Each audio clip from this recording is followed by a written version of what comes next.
Assalamualaikum warahmatullahi wabarakatuh. Selamat sore kawan muda semua. Juga jumpa lagi dengan saya Ayah selaku host sekaligus perwakilan dari Pusat Para Madinah. Mengucapkan terima kasih banyak atas partisipasinya pada serial terakhir Ngobrol Zoom Ramadan bersama Pak Haidar Bagir dengan tema mengembala persaudaraan manusia di tengah wabah corona. Alhamdulillah kita sudah memasuki 10 malam terakhir di bulan Ramadan. Semoga kita termasuk orang-orang yang mendapatkan malam Lailatul Qadar. Amin. Sebagai informasi bahwa Ngobrol Zoom Ramadan merupakan serial diskusi setiap Jumat pada bulan Ramadan. Bagi kawan muda yang belum berkesempatan mengikuti sesi sebelumnya, bisa menyaksikan kembali melalui channel YouTube Pusat Para Madinah. Jadi lengkap dari sesi pertama sampai. Baik, kita mulai saja diskusi hari ini. Saya serahkan kepada Husni Mubarak selaku moderator. Silakan Kak. Terima kasih Ayah membuka acara ini. Assalamualaikum warahmatullahi wabarakatuh. Salam sejahtera untuk kita semua.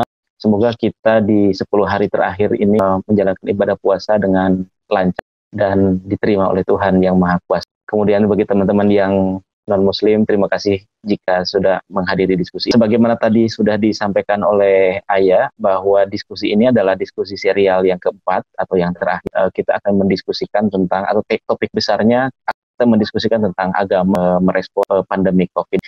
Dari serial itu, yang pertama kita mendiskusikan tentang teologi ikhtiar, bagaimana sebaiknya atau bagaimana mengembangkan teologi ikhtiar merespon COVID pandemi ini dari kaum beragama. Kemudian yang kedua, kita sudah mendiskusikan tentang spiritualitas. Di situ kita banyak mendiskusikan antara spiritualitas baik yang berlandaskan pada perspektif agama maupun tidak berlandaskan pada agama, tetapi ada spiritualitas di situ. Kemudian yang terakhir, minggu lalu kita telah mendiskusikan tentang apakah pandemi COVID ini menjadi semacam gerbang bagi peradaban baru, dan kesimpulan besarnya adalah bahwa ya mudah-mudahan COVID ini menjadi momen di mana kita umat manusia memasuki peradaban baru yang lebih menghormati alam, karena kita semua adalah makhluk spiritual. Nah, yang keempat ini kita akan fokus kepada mengembalikan persaudaraan kemanusiaan, persaudaraan manusia di tengah pandemi COVID. Saya sedikit mengantarkan dari segi konteksnya barangkali ya, bahwa pandemi COVID ini membuat hampir semua orang di jagat raya ini, di alam dunia ini, maksud saya di bumi, karena COVID ini global. Respon macam-macam. Ada banyak kritik diajukan kepada pemerintah, kepada negara, bukan hanya di Indonesia, mungkin di beberapa negara lain juga, bahwa respon pemerintah itu macam-macam, tetapi banyak orang yang tidak. Dan respon.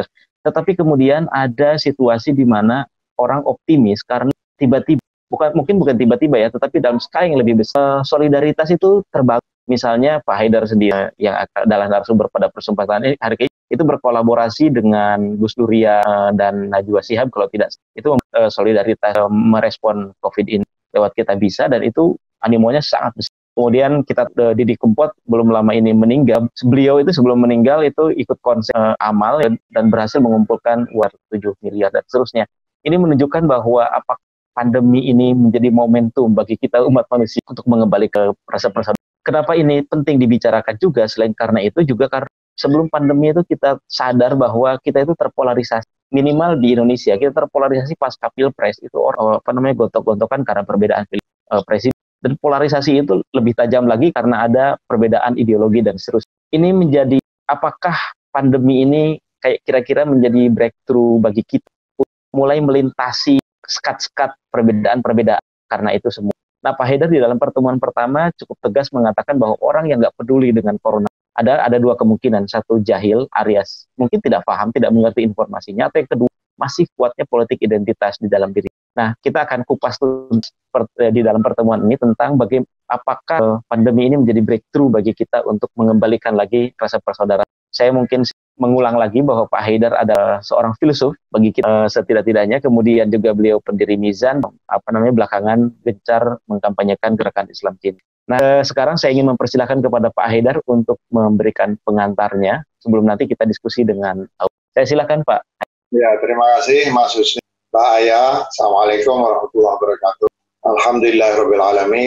Allahumma salli ala Muhammad wa ali Muhammad. Senang sekali bertemu saudara-saudara, teman-teman sekalian yang bergabung di acara ini untuk share. Ini insya Allah tema yang terakhir di bulan Ramadan ini. Mudah-mudahan nanti kita mendapatkan kesempatan kapan-kapan untuk sharing-sharing lagi. Pertama, kalau boleh saya ingin sedikit memperluas judul ini menjadi, saya termasuk yang ikut berdiskusi sama Mas Ihsan Ali Fauzi untuk menetapkan judul-judul, tapi saya sendiri lupa bahwa mungkin lebih baik kalau judul ini kita perluas menjadi mengembalikan persaudaraan sesama makhluk Tuhan mungkin ya. Oh iya, baik-baik, betul.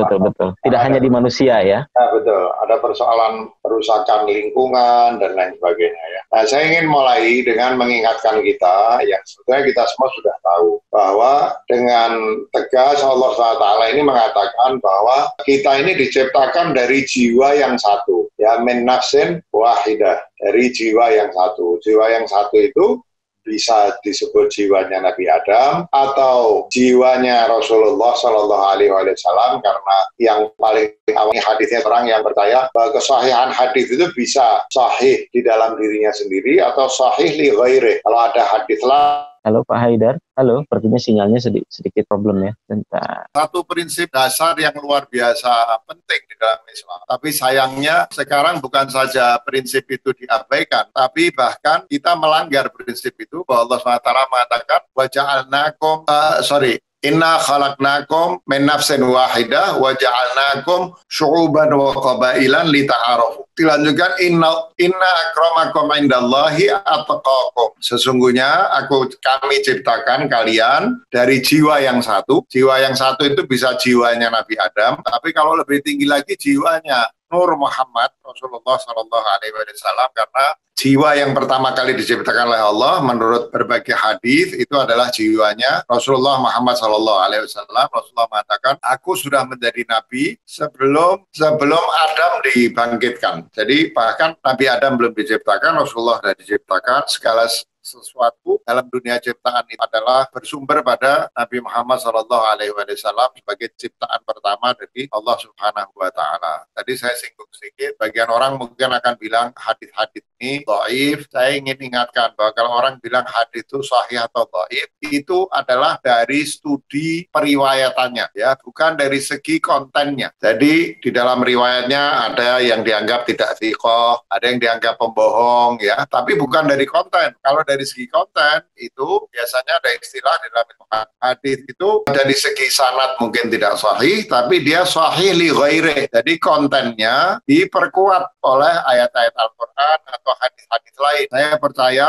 kalaupun betul bahwa sanad hadis kuat, saya percaya bahwa berdasar pemahaman para ulama, terutama kaum sufi yang mendapati penguatan-penguatan terhadap hadis-hadis ini, bahwa hadis-hadis yang saya sebutkan itu sahih. Bahwa memang setiap manusia itu tercipta dari satu jiwa saja, jiwanya Nabi Adam, jiwanya Rasulullah Sallallahu Alaihi Wasallam. Bahkan kalau di dalam kepercayaan tauhid jiwanya manusia yang menghidupkan manusia, yang menjadikan manusia itu sebetulnya bersumber dari Allah Subhanahu wa Ta'ala, ya, bahwa semua ciptaan adalah tajalli dari Allah Subhanahu wa Ta'ala, pelahiran dari sesuatu yang lebih batin, dan yang paling batin adalah Allah Subhanahu wa Ta'ala.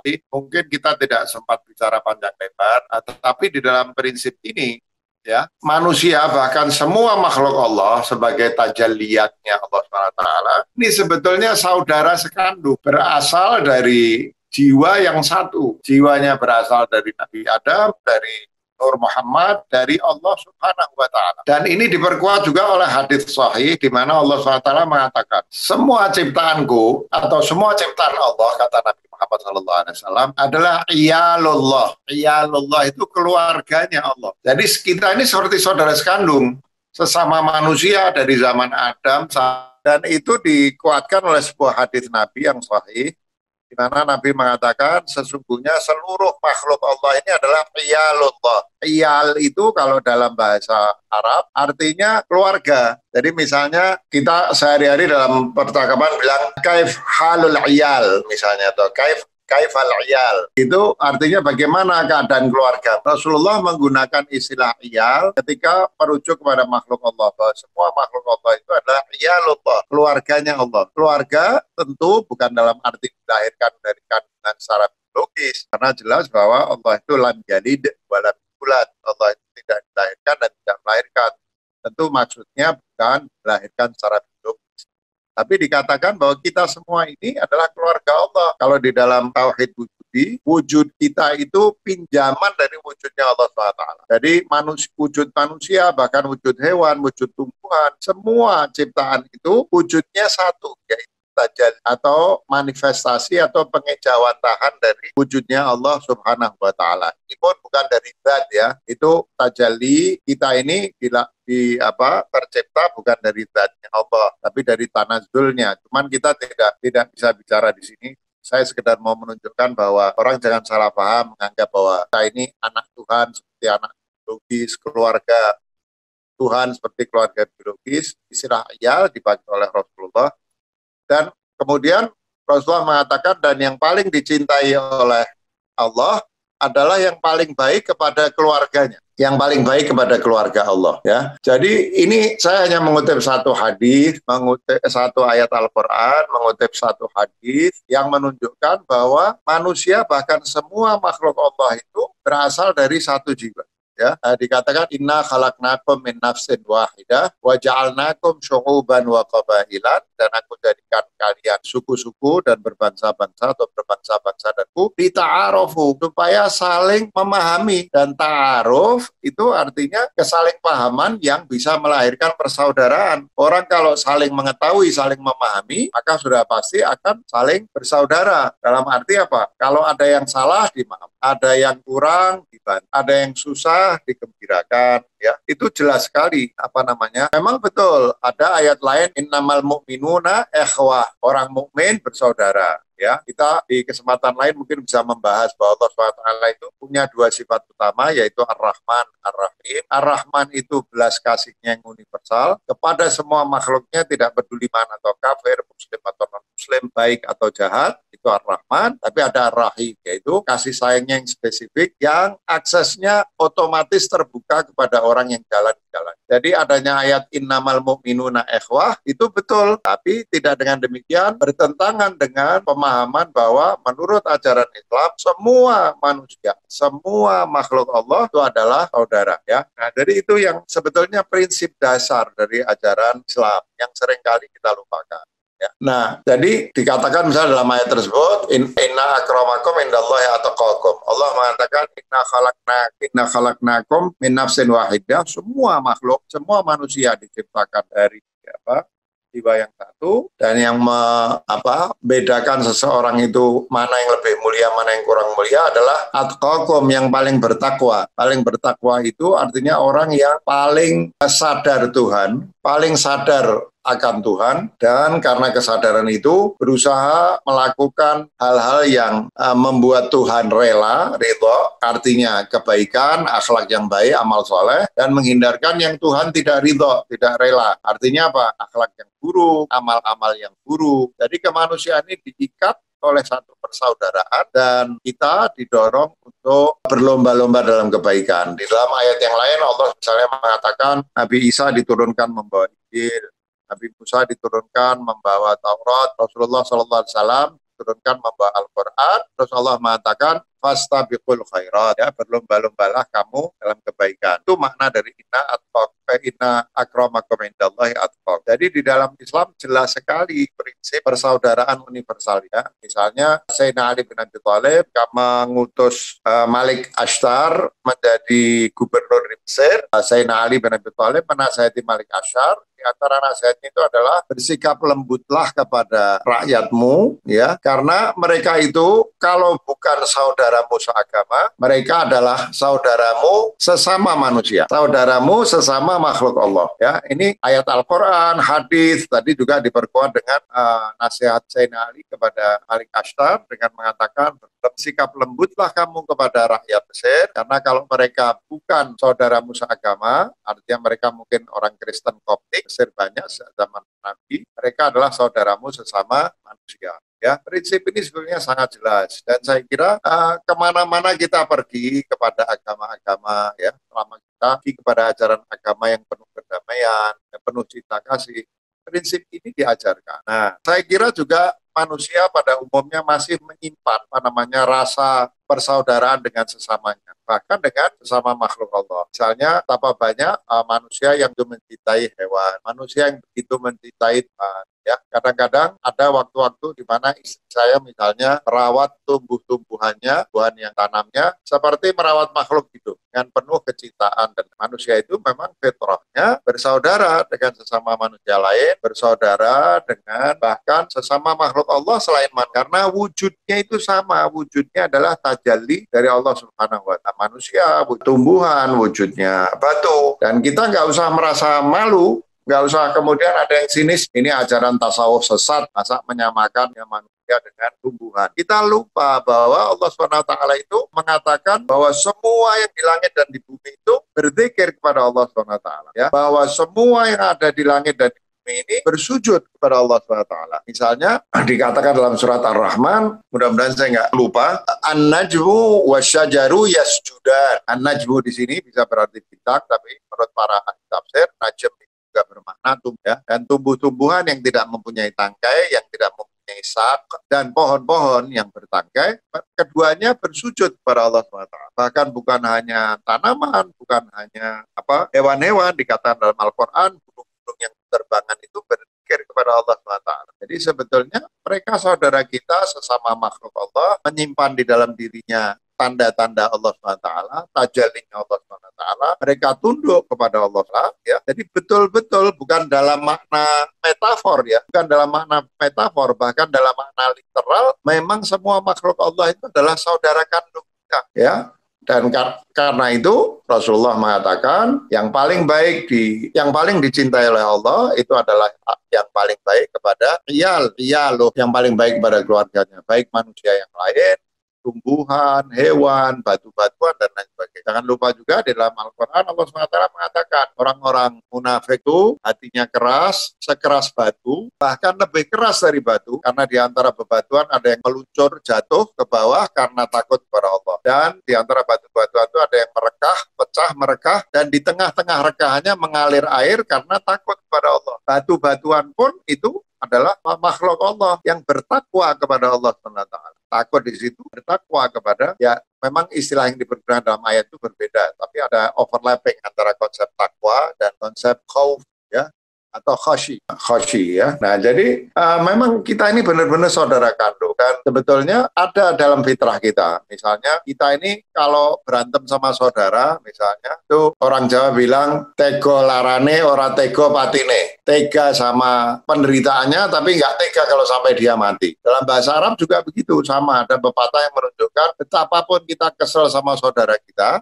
tetap saja tidak bisa membunuh cinta kita kepada sesama saudara kita. Kepada makhluk Allah yang lain yang bukan keluarga kandung dalam makna yang kita kenal, kita punya empati sama manusia lain. Ya, dan harus punya di dalam fitrah kita ada empati, ya. Tentu kalau kepada ayah, ibu, saudara sekandung lebih mudah teraktualisasikan. Makin jauh hubungannya, fitrah itu lebih susah teraktualisasikan. Butuh energi aktivasi lebih besar agar rasa persaudaraan kita itu bisa teraktualisasi. Potensi persaudaraan yang ada dalam fitrah kita itu bisa teraktualisasi. Makin jauh lagi, kalau tempatnya di Afrika mungkin makin butuh energi aktualisasi. Kalau sukunya beda, makin butuh energi. Agamanya beda, lebih butuh energi lagi, dan lain sebagainya. Tapi sesungguhnya kita punya dalam fitrah kita rasa persaudaraan kepada sesama makhluk Allah, dan sesungguhnya Islam mengajarkan agar kita selalu mengaktualisasikan rasa persaudaraan itu.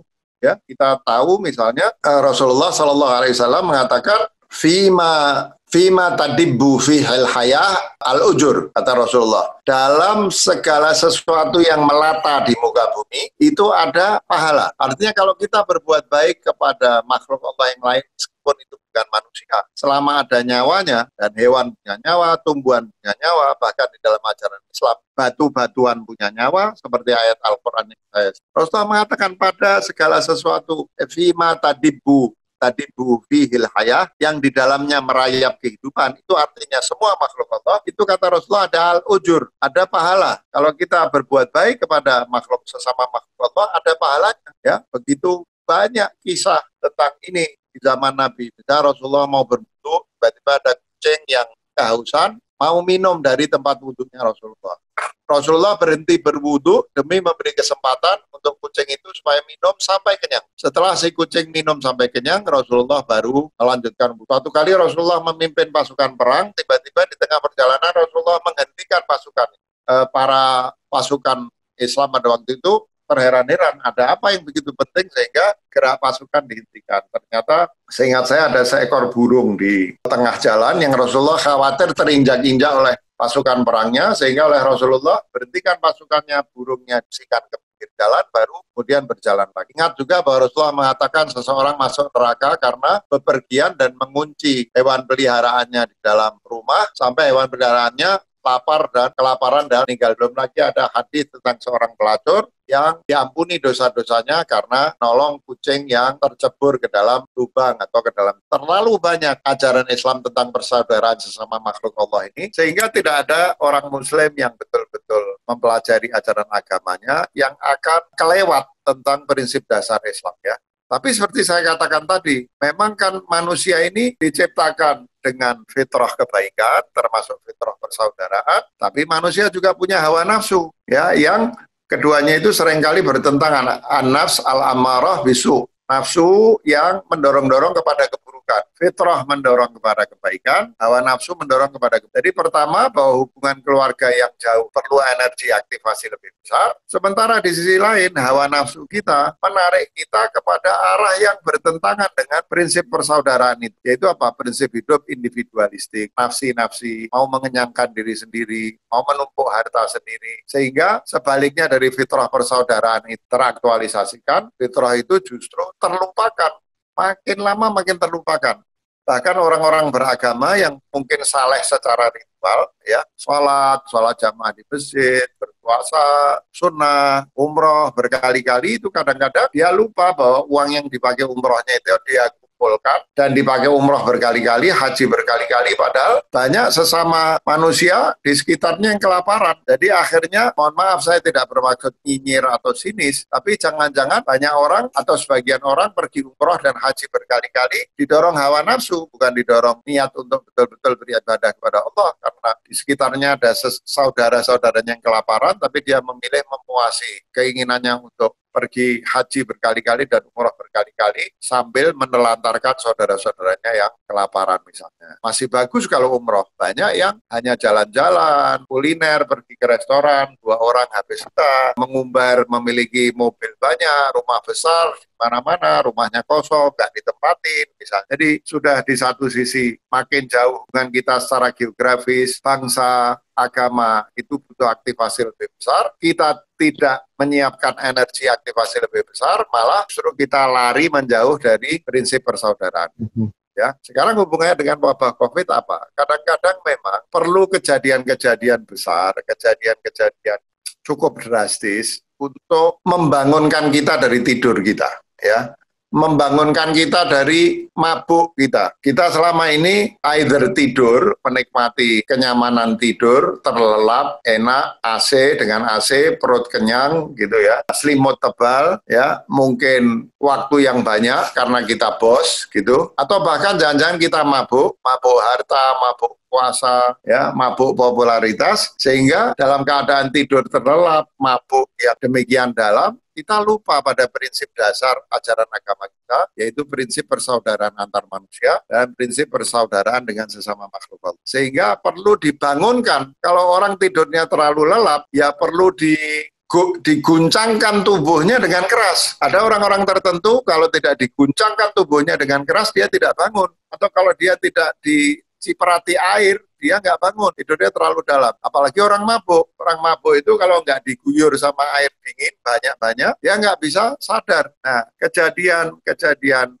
musibah yang besar, antara lain seperti wabah COVID ini, itu semacam cara Allah mengguncangkan kita yang tidur terlalu lelap. Cara Allah mengguncangkan kita yang sudah mabuk dengan kehidupan, supaya kita sadar, merenung, seperti sudah kita bicarakan pada waktu-waktu yang lain, dan kembali memberi ruang bagi jiwa kita, bagi ruh kita, aspek rohani kita, yang di dalamnya fitrah kita berada, kita beri ruang lagi untuk kita beri akses lagi atau kita buka akses kita kepada fitrah kebaikan kita itu. Kita buka lagi akses kita kepada kesadaran rohaniah kita yang selama ini sudah tertutupi ya oleh gerbalik kita mengejar yang bersifat duniawi. Ya, saya nggak perlu mengatakan bahwa Islam itu tidak melarang kita menikmati kenikmatan dunia ya, selama proporsional, tidak berlebihan. Tapi yang saya bicarakan ini adalah indulge ourselves, mengumbar diri kita dalam kenikmatan-kenikmatan duniawi yang sampai karena berlebihan, karena sudah melanggar batas, itu menciptakan hijab atau tirai di dalam hati kita sehingga akses kita kepada fitrah kebaikan kita itu tertutup. Kalau sudah terlalu tebal hijabnya, tidurnya sudah terlalu lelap, mabuknya sudah terlalu parah, ya harus diguncang. Kalau orang tidurnya biasa normal, dipanggil saja dia bang. Atau orang mabuk sedikit, mungkin kesadarannya tidak hilang. Tapi kalau sudah kita bersama-sama lari ke arah lain, arahnya itu antara lain arah individualistik, arah egoistik ya harus ada sesuatu yang mengguncang, antara lain dalam bentuk wabah COVID ini. Karena itu rugi besar kalau kita sudah dicangkan oleh Allah dan kita nggak bangun juga, nggak sadar juga dari mabuk kita. Ya, nah ini adalah cara saya kira mengingatkan kita akan persaudaraan sama makhluk Allah. Dengan adanya wabah COVID ini, perhatian kita sekarang kita arahkan kepada berapa jumlah orang yang terinfeksi. Ya, kita arahkan kepada kerja keras penuh keikhlasan dari tenaga-tenaga kesehatan. Tenaga kesehatan yang mungkin selama ini selain tentu bekerja ikhlas tapi dapat duit banyak, tidak meriskir jiwanya, sekarang jiwanya juga berada dalam risiko. Dan dia harus memilih apakah dia mau merisikokan dirinya membantu orang atau lari. Dan kita dapati alhamdulillah tenaga-tenaga kesehatan kita ternyata adalah orang-orang baik yang dengan penuh keikhlasan bahkan merisikokan nyawanya untuk membantu orang. Ya. Kemudian kita disadarkan betapa banyak pedagang-pedagang keliling yang tiba-tiba kehilangan pendapatan dan jatuh miskin. Ya. Sektor informal, pengemudi taksi, dan lain sebagainya. Hal-hal yang tadinya mungkin sudah lewat dari pandangan kita karena kita mabuk, karena kita tidur terlalu lelap, ya, dan kita sudah menganggap bahwa mengejar harta sebanyak-banyaknya, mengumbar diri dalam kenikmatan duniawi sebanyak-banyaknya itu kita anggap sesuatu yang normal. Nah, kita diguncangkan sekarang, ya, diguncangkan. Sekarang perhatian kita ditolehkan ke kantor nggak bisa, kadang mau jualan produk kita nggak bisa, ya seperti Mizan, toko buku tutup semua misalnya ya. Pandangan mata kita yang tadinya seperti kuda yang hanya bisa melihat ke depan, yang dilihat hanya makanannya. Kita manusia yang seperti kuda, mata kita hanya bisa melihat kekuasaan, popularitas, penumpukan harta. Sekarang oleh musibah ini dipalingkan pandangan kita, palingkan kepada ternyata banyak orang susah.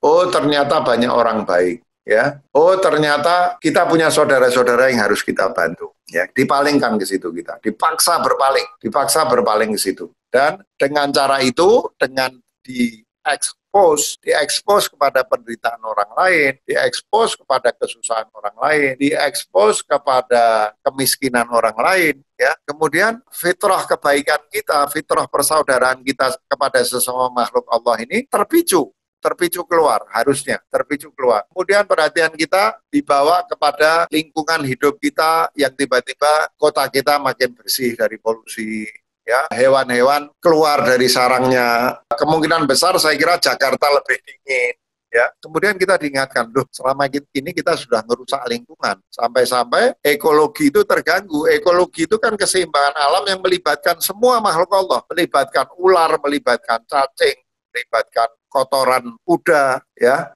Nah, kita sudah lupa pada itu, kita rusak lingkungan. Musibah ini memalingkan kita kepada hal-hal yang seharusnya menjadi penting di dalam kehidupan kita, tapi selama ini kita lupakan karena kita hidup secara individualistik, hidup secara nafsi-nafsi, ya. Nah, yang terakhir saya kira yang ingin saya sampaikan, ini sudah pukul 5 karena putus-putus terus. Yang ingin saya sampaikan, mudah-mudahan ketika kita dipaksa berpaling, ketika fitrah persaudaraan kita kepada sama makhluk Allah itu dipicu, diaktifkan kembali, karena itu butuh energi aktivasi, diaktifkan oleh musibah ini, mudah-mudahan kita terdorong untuk membantu orang. Nah, pada saat kita membantu orang, mudah-mudahan kita merasakan kebahagiaan, kehangatan di dalam hati kita karena membantu orang. Selama ini kita lupa bahwa kebahagiaan kita itu tidak terletak di mengumbar diri. Saya bukan bilang tidak boleh menikmati kenikmatan dunia, dunia ya. Saya selalu mengatakan berlebihan, mengumbar diri dengan harta, dengan kekuasaan, dengan popularitas, rumah besar, bagus, lebih dari satu, kosong di mana-mana, mobil mahal, lebih dari satu, jalan-jalan ke luar negeri, kuliner di mana-mana mahal, pada sektor informal betul kita beli harganya murah ya. Selama ini kita merasa kebahagiaan kita di situ. Kita kejar, dan saya yakin kita tidak mendapatkan kebahagiaan di situ. Kita mungkin mendapatkan kesenangan-kesenangan kecil yang sementara, tapi kebahagiaan yang lestari itu tidak kita dapatkan. Mudah-mudahan ketika kita dipaksa berpaling pada orang-orang susah oleh wabah ini, kemudian kita belajar untuk menolong orang, kita tiba-tiba merasakan, loh kok enak ya nolong orang ini? Kok hati saya menjadi hangat ya dengan nolong orang ini? Kok kebahagiaan yang saya kejar selama ini tidak saya dapatkan di dalam harta, kekuasaan, popularitas yang saya punya ini, ternyata kok adanya di sini ya. Adanya adalah pada menolong sesama saya yang kesusahan, termasuk menolong manusia, menolong hewan, menolong alam, menolong lingkungan hidup. Nah, kalau musibah ini sudah memalingkan kita, mau nggak mau kita berpaling, kalau itu kita nggak bisa lihat, terus mudah-mudahan memicu fitrah kebaikan kita, rasa persaudaraan kita, kemudian kita terdorong membantu. Mudah-mudahan ketika membantu, tiba-tiba lahir, membuncah kebahagiaan di dalam hati kita, kita seperti disadarkan, dibangun. Oh, sebetulnya kebahagiaan sejati yang kita kejar dalam hidup itu ada pada persaudaraan dengan sesama makhluk Allah.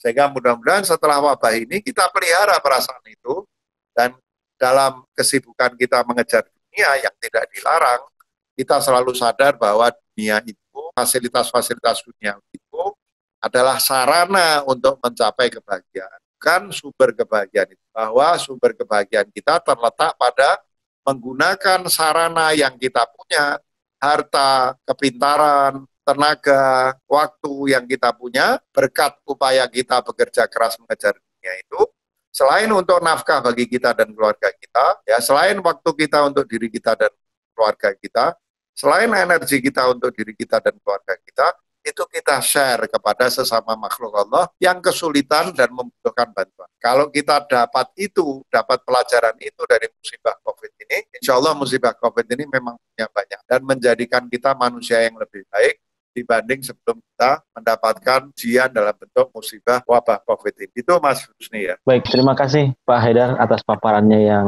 panjang lebar, dan saya kira kita mengerti beberapa hal. Ada beberapa prinsip yang pada dasarnya manusia itu satu sumber gitu ya. Nah, sebelum ke audiens, mungkin saya mau sedikit bertanya Pak Haidar. Kan tadi Pak Haidar mengatakan sesudah orang mabuk atau tertidur pulas, kemudian musibah ini seperti mengguncangkan, membangunkan orang-orang yang sehingga kita sadar bahwa kita itu terlalu nafsi-nafsi, bahwa kita telah merusak alam dan seterusnya. Tapi pertanyaannya begini, itu mungkin ketika diguncang sebagian sadar, tapi ada sebagian yang tidak sadar, sehingga kita perlu bertanya, langkah-langkah konkret apa sih Pak Haidar yang bisa kita lakukan untuk menyadarkan itu bukan hanya faktor dari luar, dalam hal ini musibah, tetapi juga kita terus mengingatkan bahwa peradaban kita seperti yang kita diskusikan pekan lalu, peradaban kita harus lebih baik, apa yang bisa kita lakukan untuk itu dan bertahan. Jadi pasca COVID ini berlalu, juga itu persaudaraan itu yang sudah dikembalikan, itu bertahan seterusnya. Mungkin pertanyaan untuk sebelum nanti ke audiens lain. Iya, ya memang itu satu hal yang tidak mudah. Kita kasih contoh puasa Ramadan misalnya ya. Ketika kita puasa Ramadan, kita belajar merasakan kelaparan. Ketika puasa Ramadan, kita dilarang ghibah, dilarang bicara keburukan orang. Kemudian ketika kita puasa, kita dianjurkan sebetulnya untuk tidak terlalu banyak tidur. Bulan puasa misalnya, Rasulullah digambarkan bahwa itu dikenal sebagai orang paling dermawan dalam hal sedekah, tapi khusus di bulan Ramadan sedekahnya seperti angin, kan, menghembus kemana-mana. Kita juga dianjurkan di dalam bulan Ramadan itu sedekah. Tapi kan seharusnya puasa Ramadan ini adalah bekal bagi kita menghadapi 11 bulan setelah, bahwa hendaknya semua pelajaran yang kita peroleh puasa Ramadan ini masih kita bawa di dalam 11 bulan sebelumnya, dengan harapan kita bisa berpuasa lagi, mengisi, nge-charge lagi baterai kebaikan kita untuk 11 bulan setelah itu.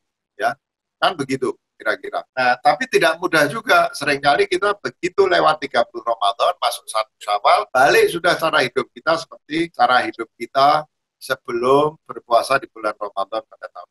Memang itu bukan hal yang mudah. sama juga seperti dalam kasus ini, bisa jadi setelah kita melewati wabah COVID ini mungkin 1 bulan, 2 bulan, setengah tahun, 1 tahun kita masih ingat. Tapi setelah itu kita lupa lagi. Kalau kita lupa lagi ya kita rugi. Saya mau mengingatkan ada satu ayat Al-Quran ya, Pak. Saya buka ayat Al-Qurannya. Di dalam surat Ar-Rum ayat 41, Allah SWT mengatakan, telah nyata kerusakan di darat dan di laut disebabkan karena perbuatan tangan manusia. Ya, itu manusia ini suka ngerusak di darat dan di laut, baik dalam kehidupan manusia maupun kehidupan makhluk lain selain manusia. Lalu Allah mengatakan, karena itu, kata Allah, Allah membuat mereka merasakan sebagian dari akibat perbuatan mereka. Agar mereka kembali, kata Allah. Itu surat Ar-Rum ayat 41. Jadi ayat ini menunjukkan manusia itu cenderung merusak apa-apa yang ada di darat dan di laut dengan tangannya sendiri, dengan keserakahannya, dengan baranya, dan lain sebagainya. Maka Allah perlu untuk menimpakan sesuatu kepada mereka supaya mereka sadar dan kembali. Yang menarik dari ayat Al-Quran ini menggunakan istilah ba'dhalladzi amilu. Jadi sebetulnya peringatan Allah itu tidak separah kerusakan yang dibuat oleh manusia. Kalau misalnya manusia itu intensitasnya ngerusak alam itu 10, Allah bilang nggak dikasih musibah dengan skala 10 seperti kerusakan yang mereka buat. Tapi ba'dhalladzi amilu, sebagian saja dari skala kerusakan. Jadi kira-kira kalau kerusakannya skalanya 8, Allah tidak memberi musibah skalanya 8, tapi memberi musibah mungkin skalanya cuma 4 atau 3. Ya, seperti menarik sekali ayat Al-Quran. Allah mengatakan Allah akan menimpakan sesuatu sebagai akibat mereka ngerusak. Dan Allah di situ dengan jelas mengatakan bukan Allah itu marah, murka, terus mau menghukum asal karena murka saja. Tapi tujuannya kata Allah supaya kalian kembali kepada yang benar, kepada cara hidup yang benar, gitu ya. Nah, jadi memang ini tidak mudah. Makanya semoga Allah jauhkan. Ya tidak aneh kalau bencana itu tidak terjadi sekali. Kadang ada gunung meletus, kadang ada banjir, ada tsunami, ya. Sekarang ada wabah penyakit. Wabah penyakit di dalam sejarah sejak zaman Nabi sudah terjadi terus. Ini adalah satu mekanisme yang dengan itu Allah SWT ingin menyadarkan kembali. Seperti yang saya sampaikan panjang lebar tadi, memaksa manusia untuk berhenti, jeda, merenung, memberikan ruang kembali kepada kebaikan prasi, dan dengan itu manusia sadar sendiri bahwa apa yang dilakukannya tidak benar dan bahwa dia perlu mengubah diri. Ya. Nah, jadi saya hanya bisa mengatakan begini, ya kita harus merawat pelajaran yang kita dapat dari wabah COVID ini. Kalau tidak, jangan sampai Allah SWT harus menimpakan lagi ujian dan musibah kepada kita. Baik itu musibah yang bersifat kolektif kalau kesalahan, atau kalau kesesatannya individual, ya secara individual kita bisa mendapatkan ujian. Jadi kita tinggal milih, mau jadi baik dengan sukarela, apa jadi baik dengan cara diguncangkan. Ya kalau bisa sih kita inginnya menjadi baik dengan cara sukarela, tanpa harus diguncangkan berkali-kali oleh Allah SWT dengan mendapatkan bala, ujian, atau mendapatkan musibah atau bahkan adab itu. Ya. Jadi saya kira supaya kita konsisten, sadarilah bahwa pertama, menjadi baik itu membahagiakan. Bahwa kebahagiaan kita terletak pada kebaikan kita kepada sesama makhluk Allah. Jadi satu, jangan sampai kita gadaikan kebahagiaan kita demi sesuatu yang sebetulnya tidak jadi tempat kebahagiaan kita. Itu kita harus punya kesadaran. Kesadaran kedua yang perlu kita jadikan modal agar kita bisa membahagiakan pelajaran dari wabah ini adalah bahwa musibah itu Allah turunkan supaya kita tersadar dan menjadi baik kembali. Nah, kalau kita lupa pada pelajaran COVID ini, kembali kepada cara hidup kita yang mengumbar hawa nafsu duniawi itu, dengan melupakan persaudaraan kita dengan sama makhluk Allah, jangan-jangan, mudah-mudahan Allah jauhkan, jangan-jangan kita dapat musibah lagi. Entah itu musibah kolektif, entah itu musibah individual yang menimpa kita sendiri. Jadi ya satu-satunya jalan untuk merawat ini itu adalah menjaga kesadaran tentang pelajaran-pelajaran yang bisa kita ambil dari musibah. Baik, Ayah, adakah pertanyaan yang bisa disampaikan dari audiens? Baik, ada 3 pertanyaan yang sudah saya rangkum karena pertanyaannya sangat terkait. Oke, yang pertama dari Muhammad Asegraf. Mohon penjelasannya lebih lanjut. Manakah yang lebih penting, hablum minan nas, ibadah sosial, atau ibadah ritual? hablum minallah. Yang kedua, dari Fendi Fernando, ada istilah yang menyatakan kepada diri sendiri keras menghakimi, kepada orang lain banyak memaklumi. Sejauh mana hal ini dapat diaplikasikan? Berikutnya, yang terakhir dari Resvita Malnan. Jika kita merasa kesal pada saudara kita, namun jangan sampai membunuh cinta kita terhadap saudara kita. Bagaimana jika kita mengalami kekesalan karena saudara kita melanggar aturan Allah yang tertuang dalam Al-Quran? Silakan Pak Haidar untuk direspon. Sebetulnya tidak ada sama sekali pertentangan atau dikotomi antara ibadah kepada Allah dan ibadah kepada manusia. Itu nggak ada dikotomi, ya. Tidak ada ibadah kepada Allah yang dianggap baik, kecuali itu memiliki dampak kepada kebaikan kita kepada sesama makhluk Allah SWT. Ya ada. Salat, sudah jelas di dalam salat itu, di sebagian besar ayat tentang salat itu dikaitkan dengan zakat. Dan zakat itu, kalau dalam istilah aslinya, artinya bukan zakat 2,5% atau zakat fitrah itu. Semua termasuk infak sedekah itu disebut sebagai zakat, sebagai pemberian untuk membersihkan harta kita, ya. Salat juga begitu, ya. Haji juga begitu. Haji itu mengajarkan persamaan dan persaudaraan. Puasa apalagi, ya. Kemudian tadi salat, zakat, puasa, haji, syahadat juga begitu, ya. Jadi kalau kita bilang asyhadu alla ilaha illallah wa asyhadu anna muhammadar rasulullah, itu kalau kaum sufi, ya harus percaya. Saya cuma mau ngambil, karena waktu yang ringkas saya ambil yang agak ekstrim. Itu misalnya kaum sufi itu mengartikan la ilaha illallah sebagai la maujuda illallah, bahwa wujud yang ada itu hanya wujudnya Allah. Semua yang ada ini itu sebetulnya percikan dari wujudnya Allah. Kalau syahadat kita baca begitu, maka kembali kepada apa yang saya sampaikan di awal, bahwa sebetulnya semua makhluk Allah itu saudara. Jadi syahadah itu punya makna bahwa karena kita hanya percaya yang wujud itu hanya Allah SWT, wujud tunggal itu tauhid, yang wujud itu hanya Allah, yang lain adalah tajalli Allah, maka kita ini semua saudara kandung. Persis seperti yang saya sampaikan dalam pemahaman tauhid. Jadi syahadat adalah pernyataan persaudaraan kita sebagai sesama makhluk. Bahkan seorang sufi namanya Fakhruddin Iraqi itu menafsirkan kata la ilaha illallah itu sebagai la ilaha illal isyq. Tidak ada yang sesembahan kecuali cinta, Karena Allah SWT itu cinta, Al-Wadud, Ar-Rahman, Ar-Rahim. Jadi syahadat itu tidak ada orang bersyahadat kecuali kalau dia konsisten dengan syahadatnya, hatinya dipenuhi cinta kasih kepada sesama makhluk Allah SWT. Jadi tidak ada dikotomi antara ibadah atau hablum minallah dengan hablum minannas. Bahkan Allah mengatakan di dalam hadits lain, siapa yang ingin dicintai yang di langit, cintailah yang di bumi.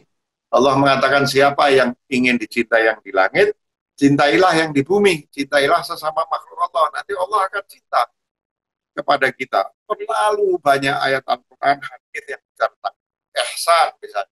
Rukun agama yang ketiga yang dilupakan. Jadi rukun agama itu bukan hanya rukun Islam, rukun iman, tapi ada rukun ketiga, rukun ihsan. Rukun ihsan itu adalah rukun cinta. Berbuat baik sebaik-baiknya, sesempurna-sempurnanya, seindah-indahnya kepada sesama manusia. Itu ihsan. Itu satu di antara tiga rukun agama, bahkan mahkota dari rukun Islam dan rukun iman, misalnya. Jadi tidak pernah ada di dalam ajaran Islam itu membedakan di antara kedua hal itu, ya.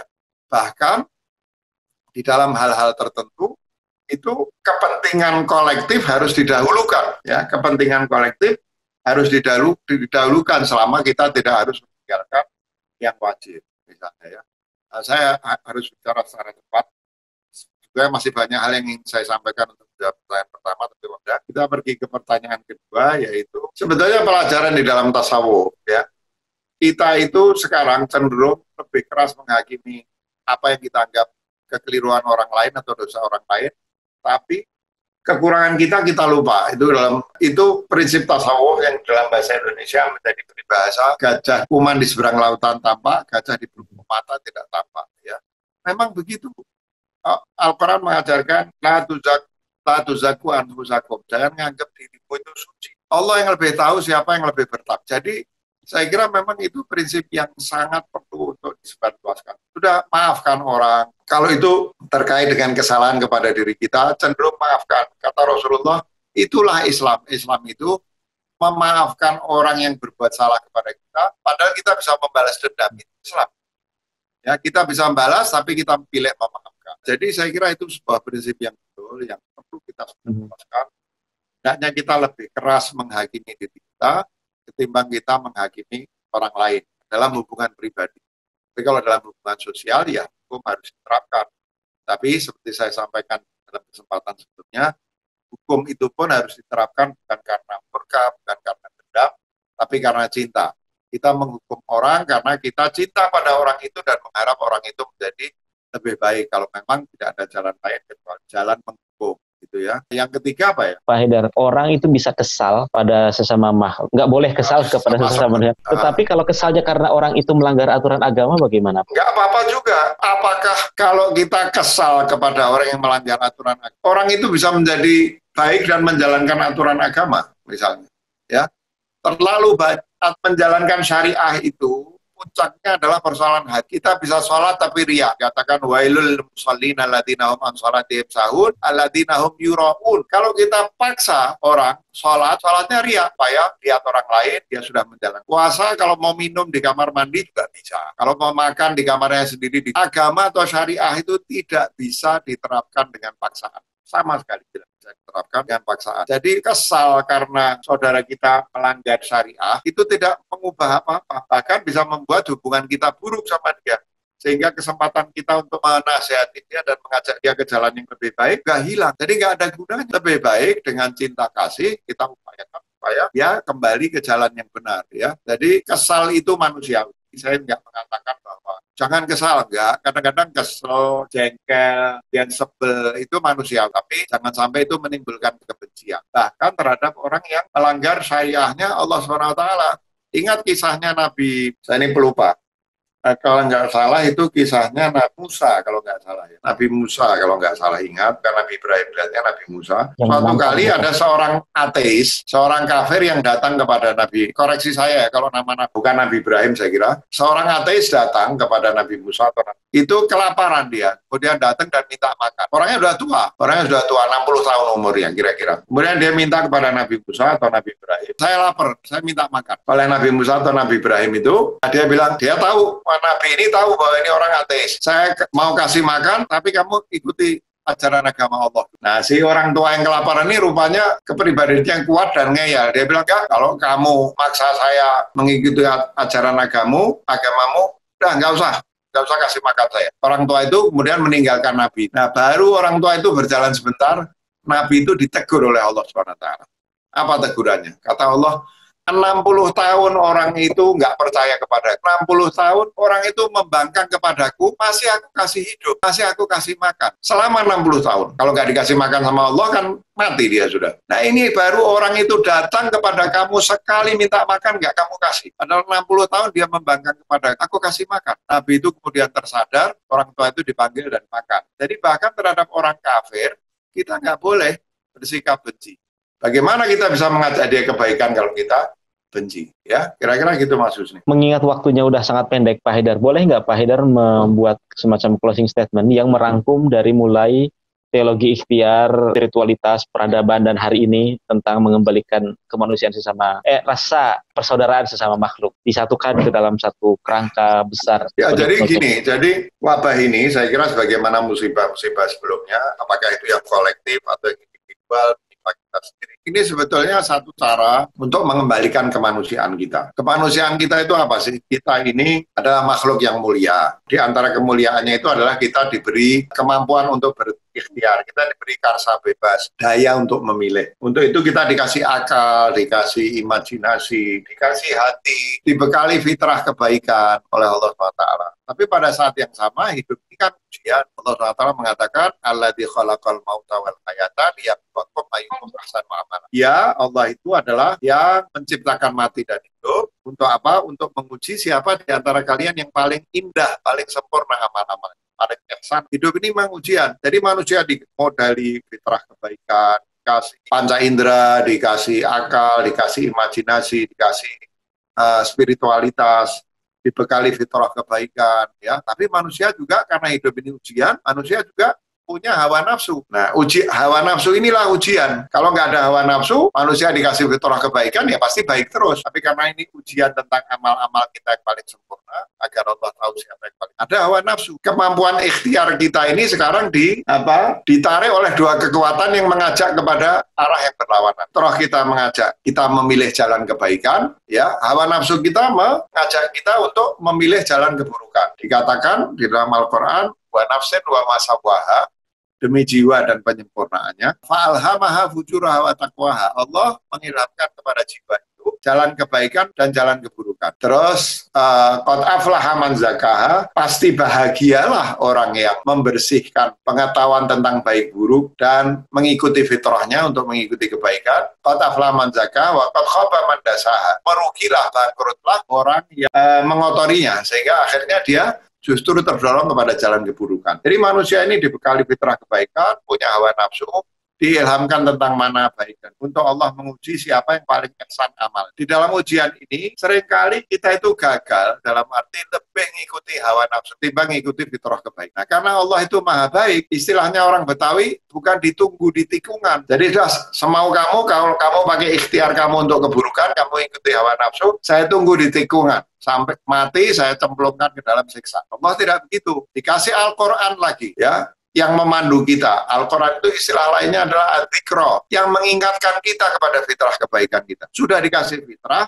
dikasih akal, dikasih hati, dikasih Al-Quran lagi, namanya adzikra, untuk mengingatkan kita pada fitrah kebaikan. Kalau manusia masih bandel juga, tidak ditunggu di tikungan sama Allah. Dikasih cobaan. Cobaan itu karena kasih sayang Allah, supaya kamu dikasih fitrah, nggak kamu dikasih hati, nggak kamu. Saya kasih Al-Quran sebagai pengingat, kamu nggak ingat juga. Ya sudah, sekarang caranya saya kasih cobaan, saya kasih musibah, saya kasih kesulitan. Mudah-mudahan dengan itu, seperti orang yang diguncang, Al-Quran gagal mengguncang, hatinya gagal mengguncangnya, fitrahnya gagal mengguncangnya. Maka diberilah musibah supaya diguncangkan. Nah, kalau sudah melewati semua karunia Allah, kasih sayang Allah, kita juga tidak juga bisa mengambil pelajaran, ya jadilah kita seperti orang yang disebut dalam Al-Quran, sumum bukmun umyun bahum la bisu tuli buta, dan bagi mereka tidak ada jalan. Jadi jangan sampai kita melewati musibah ini dalam keadaan kita tidak mengambil pelajaran, ya akhirnya kita menjadi sumum bukmun umyun bahum la yarji. Semua kasih sayang Allah, semua belas kasih Allah mengingatkan kita agar kita mengikuti fitrah kebaikan kita, yang sesungguhnya di dalam itu juga terletak kebahagiaan kita. Kita tetap saja bebal dan tidak mendapatkan manfaat. Betapa ruginya kita keluar dari musibah dalam keadaan kita tidak mengambil pelajaran-pelajaran agar kita bisa menjadi manusia yang lebih baik. Kira-kira gitu mungkin Mas. Baik, terima kasih Pak Haidar atas rangkumannya. Saya kira makin hubungannya antara diskusi soal teologi ikhtiar dan peradaban baru ini menjadi wabah ini menjadi semacam menjadi penentu bagi orang-orang apakah dia akan berhasil diguncang untuk bisa kembali menjadi orang-orang yang kembali ke fitrahnya, atau malah dia mengikuti hawa nafsunya tetap aja bandel gitu dan seterusnya.